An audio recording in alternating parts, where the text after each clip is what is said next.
Assalamualaikum and hi everyone. So for this week I'm going to proceed with tutorial 5 for part 2. It's still under chapter thermal physics and heat. Right, let's proceed with example number 1. Okay, this one you need to focus because this is related to both thermal energy, which is for change in phase and also change in temperature. Alright, 50 gram of ice. Okay, this ice. Okay, we have ice here. Okay, we have ice. Okay, the mass of ice is 50 gram. Alright, 50 gram. So you need to convert to gram, 0.05 gram. Okay, each plate is at 0 degree Celsius. So temperature initial of the ice is 0 degree Celsius. Place in a thermos bottle containing. Okay, so that you put inside a thermos bottle. So inside a thermos bottle here there are 100 gram of water. Okay, 100 gram of water, which is equal to 0.1 kilogram. We need to convert to kg because a kg is a unit. So the initial temperature of water, okay, is 80 degrees Celsius, which is a high temperature. Okay, so for this one is 0 degrees Celsius is for ice. Alright, so assume no heat loss from the thermos. So we consider a calorimetry system, which is not the system is in isolated system. Find the final temperature of the mixture.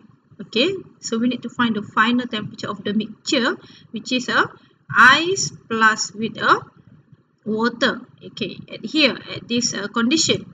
So what is the final temperature for both mixture? Alright, so ice and water. Okay, if all the ice melt. Okay, so now the ice here at the same time, after you put the ice inside here, the ice are melt. So they are change in phase. So bila melt, so this one is fusion, right? Okay, because of from a solid to liquid. So they are MLF here because they change in condition or change in phase. So the latent heat of fusion, okay, dah bagi dah. The latent heat of fusion, okay, there are fusion here. So mean that solid to liquid or liquid to solid. Alright, for a water is 3.23 10 to the power 5 joule per kg and the specific heat. Okay. C, the specific heat of water also is given. Okay, 4,200 kg joule per kg Celsius. So from here, when there would no heat loss from the thermos, okay, so we know that we need to apply this equation. Q loss equal to Q gain, means that the energy are conserved. Alright, so then what is loss here? Is the water, is the ice. So as I mentioned in a previous lecture, how to determine the object are loss or gain. So we need to take a look at the temperature. Okay, so the initial temperature of ice is 0, which is very small. Then for water is 80 degree. Later, after we put the ice together inside with water here, what happened to the final temperature here?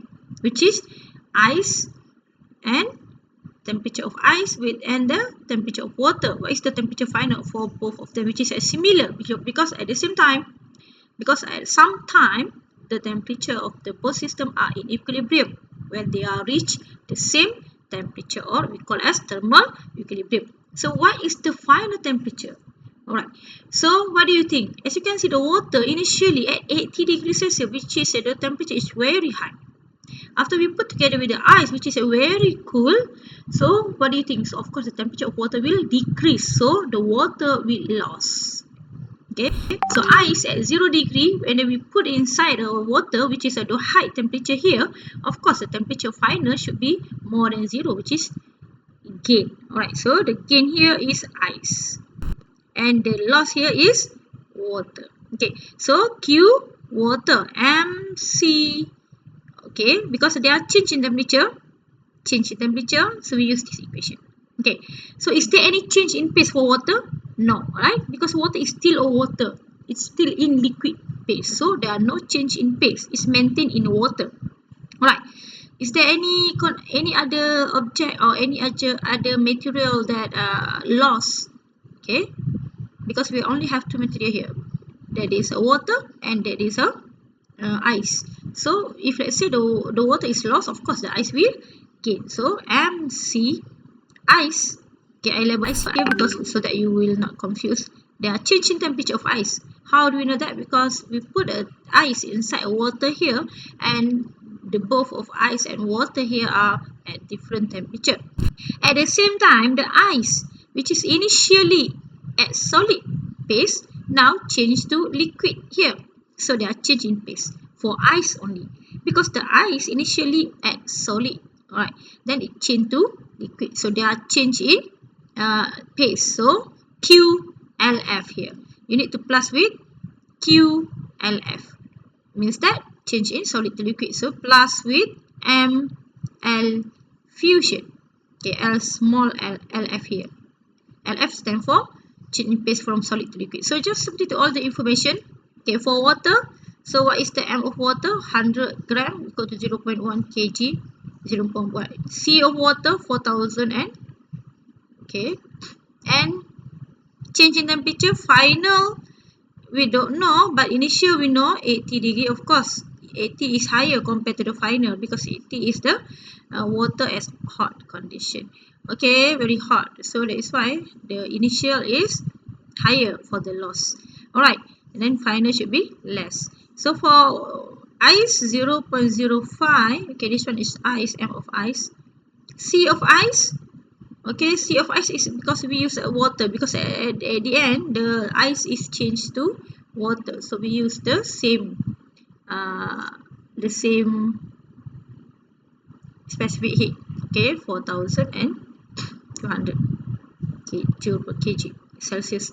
And change in temperature, final, we don't know. Okay, same here because we need to find the final, but the initial is 0 degrees Celsius. Plus with M of ice also, because this is a okay. So plus with M of ice 0.05. Okay, 0. Because this is for ice only that change the phase. And LF already given here. Latent heat of fusion is given here for water 3.33. 3.33 times 10 power of 5. So just substitute in the calculator. This is the simple mathematics. You just put in calculator, try to solve by your own. So what is the answer? You need to solve by your own. Don't leave it like here. Alright, so multiply with this one, multiply with this one. So what is TF here? So multiply with here. Okay, let's check. 8t minus t. Okay, 0.05 for t minus 0. 0.0. Okay, so with that we get the answer here. Alright, clear?